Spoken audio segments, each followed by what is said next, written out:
Sabine Itia, bonjour. Vous êtes directrice des collèges dans le conseil départemental du Bas-Rhin. Nous allons parler un peu de la politique du conseil départemental en matière de numérique dans les établissements scolaires. Donc, tout d'abord, vous avez combien d'établissements à gérer? Alors nous avons 90 collèges en gestion au niveau du conseil départemental du Bas-Rhin. Donc 90 collèges qui aujourd'hui sont tous connectés et sont tous équipés en numérique. Alors, votre politique d'appui financier à ces établissements, elle est constituée de... Alors on a tout d'abord tout ce qui est raccordement. Pour 50% des établissements, nous sommes à un raccordement ADSL et un raccordement fibre optique pour les 50 autres pourcents. Ensuite, on équipe l'ensemble des établissements en connexion interne, donc avec les switches nécessaires pour que l'ensemble des établissements puissent bénéficier d'équipements. Et à minima, chaque établissement a donc une salle informatique avec entre 30 et 35 ordinateurs donc à disposition des élèves.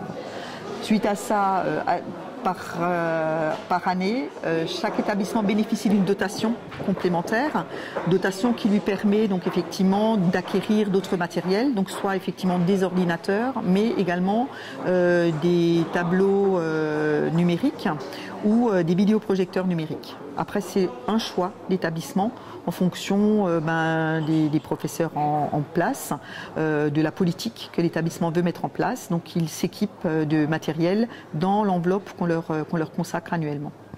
Quelle est la plateforme d'achat commune entre le conseil régional, les communes et vous-même? Alors cette plateforme d'achat a été créée donc en 2011. Donc c'est un groupement d'achat qui nous a permis nous de passer donc un marché public, donc qui permet effectivement aux établissements de pouvoir accéder à du matériel à un tarif avantageux, qui nous permet nous aussi d'uniformiser effectivement l'achat de matériel et donc faciliter la maintenance de ces équipements. Donc effectivement ces établissements bénéficient d'un catalogue qu'on leur adresse annuellement et dans lequel ils peuvent donc piocher à hauteur de la dotation qu'on leur affecte. Donc nous, CD 67 pour nos établissements, nos homologues du Haut-Rhin font la même chose pour leurs établissements et la région également. D'accord. Au-delà de cette politique, est-ce que vous avez une politique incitative un peu pour pousser l'innovation pédagogique, l'utilisation du numérique dans l'établissement, type appel à projets, sur des projets spécifiques pour certains établissements? Oui, donc nous avons initié effectivement un appel à projet en 2013. C'était une première expérimentation où on souhaitait effectivement permettre à certains établissements qui étaient volontaires dans une démarche particulière de pouvoir se doter d'équipements nouveaux. Donc un certain nombre d'établissements ont déjà opté pour la tablette numérique sur projet spécifique.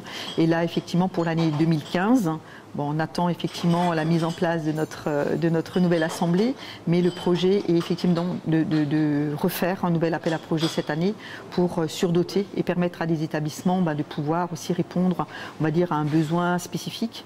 On se rend bien compte au travers d'expérimentations et puis des expérimentations que nous avons pu faire que la dotation spécifique permet effectivement à certains élèves, notamment dans des classes adaptées, dans des classes Ulysse par exemple, de pouvoir avoir un programme qui leur est propre et qui permettent à ces élèves de davantage s'intégrer aussi, j'allais dire, dans la scolarisation classique qui est la nôtre, et de suivre effectivement les cours à leur rythme avec des programmes qui leur sont vraiment adaptés.